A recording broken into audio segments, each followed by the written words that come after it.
Hello you guys, welcome back to another video. We are back with kind of a long-awaited video. I actually wanted to make this video a few months ago. You know, times are busy right now, things are happening. The new year's been crazy in a good way. That being said, today we are going to be talking about my boob job update. I am officially 1 year post-op. I'm actually a little bit more than 1 year post-op. My 1 year was August 2nd of 2022, and it is now the new year. Yeah, so I'm a bit behind, but I wanted to come on here because better late than never, am I right? So I'm basically just going to be addressing some of the comments and questions that I've been getting on my social media pages. And by the way, if you guys are new here, I am Nessie. Welcome to my YouTube channel. If you guys follow me on my other social media accounts, hello and welcome to my YouTube. All of my social media links will be down below as per usual. I don't really have like a category of videos that I make at the moment. My channel is kind of random. I do like fashion unboxings, I do vlogs, I do videos like this. So of course, if you guys want to see more or see something else, let me know in the comments. Yeah, 2023 is the year I want to start being super duper active on my channel. I know the end of last year was like pretty good. It was a good start, but now we are really gonna get the ball rolling. Enough blabber, we're gonna jump right into what you guys are here for, and that is the girls. The girls are doing very, very good. I wore this shirt today that's a little bit revealing. It's cold in here, so I'm wearing a jacket as well. But the girls are looking cute. Here's a side view, and there's like no support in this. So that's that.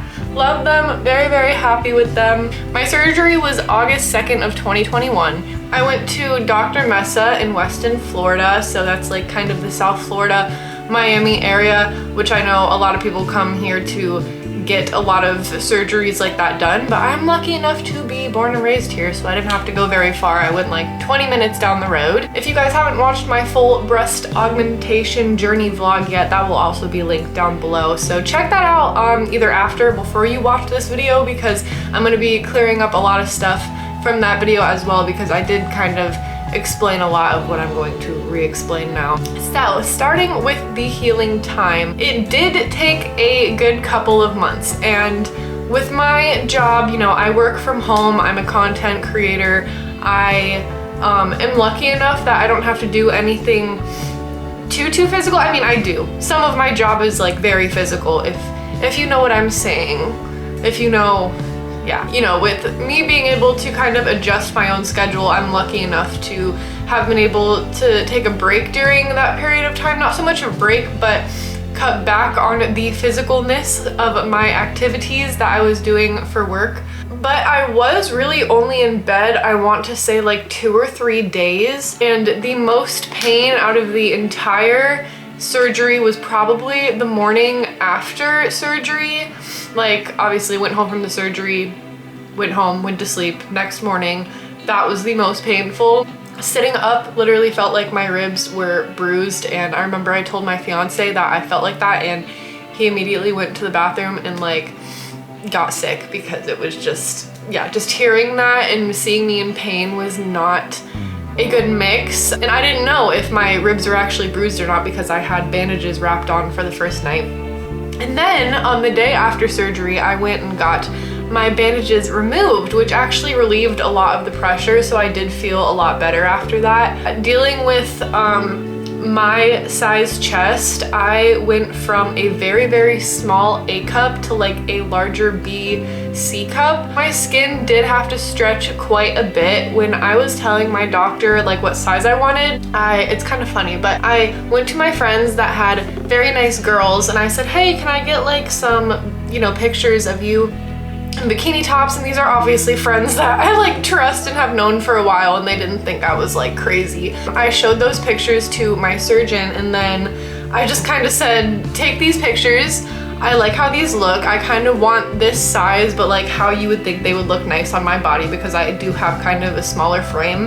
And he did exactly that. So I didn't give him like an exact cup size that I wanted. I more just like showed pictures of sizes, which sometimes work even better for surgeons because they can get like a physical idea. I woke up, I was super happy. Obviously, when you first get implants, they are like, they sit super high because your skin needs time to stretch, the implants need time to like go down a little bit, and gravity, you know, eventually does its thing around 6 months later. So now mine are like perfectly set, but if I like, I do have pictures from when I first got them done. By the way, if you do want to see all of my surgery pictures, they are on my OF, which is linked down below, as well as on my, I think it's like actually linked on my YouTube channel account. So if you go to my YouTube and you go up on my little banner, wherever my links are, you should be able to find it there. 18 plus only, please. Yeah, they sat really high, they looked really tight, and your nipples look like really low. It almost looks like you have more like man pecs versus like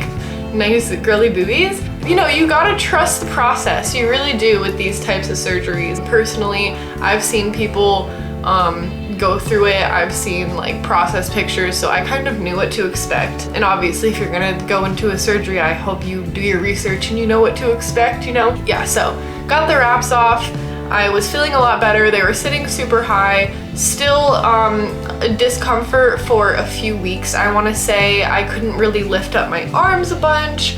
I couldn't really, you know, I had to have my fiance help me like reach a bunch of things that I couldn't. I could still like use the bathroom by myself and all that, like through the entire process, thankfully. I want to say around exactly a month after I got my surgery, a month and a half, we took a trip to Disney World for 2 days. We went to the parks, which I honestly should not have done. I told my surgeon that I was gonna do it, and he did say that like it was a risk.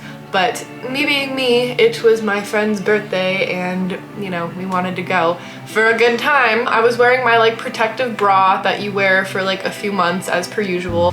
I was fine the first day, and then the second day at night, I felt a little pop when we were at dinner, and I was like, what the heck? So I went to the bathroom and I stuck like a napkin under where my stitches are, and I pulled the napkin out and there was like a little, just a tiny little drop of blood on my napkin. So I freaked out. I called my doctor's like emergency number. I was crying. I called my mom because I was in Orlando. I was crying. It was a mess. The next day we were going home, so I went straight from home to my doctor's office, and he looked at it, he said everything was fine. It's not that like a stitch came loose or anything because my stitches were completely out at this point, but I guess one of the corners had like, by the way, if you are squeamish, close your ears for this part, you know, weird surgery talk, but I guess there was a little like pocket of fluid on the corner of where my stitch is, and that didn't get infected, but it was close to getting infected, and it popped open a little bit from all the activities we were doing at Disney. So that's what caused that. It wasn't really the activities, it was more like the sweating and just like the movement and the rubbing under like my shirt. So that's what caused that. That was the only like major problem I had with my whole healing process, which it wasn't really much of a problem, to be completely honest with you. It was just more of like a scary moment, but it healed really, really quickly. My scars look fine now. I actually still have the option with my surgeon. I don't think every surgeon offers this, but mine offers that you can go get your scars lasered off after your surgery, I think a year after. So I need to go do that. I haven't gone and done that yet, and my scars are pretty good, but they're still a little bit visible in some spots, so I want to like go get them lasered so they can be completely gone and good. So as I mentioned, when we went to Disney, I was wearing like that protective bra that they give you, and every surgeon is supposed to give you like a little granny bra that protects the girls, and you wear for a few months after surgery, and then only at night, and then eventually you can just start wearing sports bras at night, and then, you know, whatever during the day. And I think you get to start doing that at like the 6-month mark, but it's really up to like your surgeon. I made sure to ask him and like stay updated, you know, stay updated with your surgeon, because they know what is best for you, and you know your body as well. So if you think that anything is wrong or something doesn't feel right, definitely ask your surgeon, and if it still doesn't feel right, maybe ask for a second opinion, because not all surgeons, especially in plastic surgery, are 100%, and I was just really, really lucky to have found a good surgeon, so I definitely recommend Dr. Mesa in Weston, Florida. That kind of covers the whole healing journey. I want to say like a year. That was probably like August, and now here we are in January. They are completely good. They are completely set into place. They look great. That is really like all the update I can really think to give you guys. I mean, they're fine. I can go all day without wearing a bra, which is nice. At night I sleep in sports bras. And now moving on to frequently asked questions. I think I did answer a lot of the questions, like just explaining my process in the healing journey, but I will think of some off the top of my head that I haven't answered. The size I got a 275 cc's, which I think is a perfect size for my body. I'm 5'7", I'm petite, but like I said, consult with your doctor, find something that you like and what is good for your frame and all of that fun stuff. I definitely didn't want anything that was gonna hurt my back because I already have back problems. Luckily, it didn't really add much on to me at all. They look super natural. I also went the method where they made a slit under, because I know some people, they go through the nipple and that just like freaks me out. That freaks me out. I don't like that. So I like the way that, I like the way that they did it for me. You can always talk to your doctor as well about what different types of like surgery methods they do if you want to do it a different way, because I know like the nipple method, it's just like less scarring or something like that. I'm not 100% sure. I'm not a professional. So I already kind of covered this one, but I can wear push-up bras. I can wear literally any type of bra. There's nothing that I can't wear. They feel completely normal. So like, I don't know, they feel natural. I can like push them into any type of outfit. Like that's never given me a problem. People literally think they are real 99% of the time unless I tell them, and obviously I do because I'm very open and honest about this kind of stuff. I'm posting a video about it on the internet, I'd hope so. I am just here to help you guys and share my journey and all of that fun stuff, because I was very, very, very, very, very scared to do the surgery, and I've thought about this surgery since I was literally going through puberty as a little teenager, and I wasn't sure that I wanted to get it until I was like 21, and then I finally had a mental breakdown and decided to do it because I wanted to be happy with myself, and at the end of the day, that is all that matters, not anybody else's opinion. That goes into my next question. What was the scariest part? And for me, I have a very big fear of getting my blood taken because I just have a tendency to pass out. Every single time I've gotten my blood taken in the last probably like 6 or 7 years, I've passed out. I don't know why it's become a thing in my adulthood that I do that. And it's not even like an anxiety thing. Like I'll be calm, I'll tell the nurses. The nurses usually don't believe me because they think it's an anxiety thing. And then like, I just feel them start to do it and I pass out. So I did pass out when I got my blood taken for my consultation.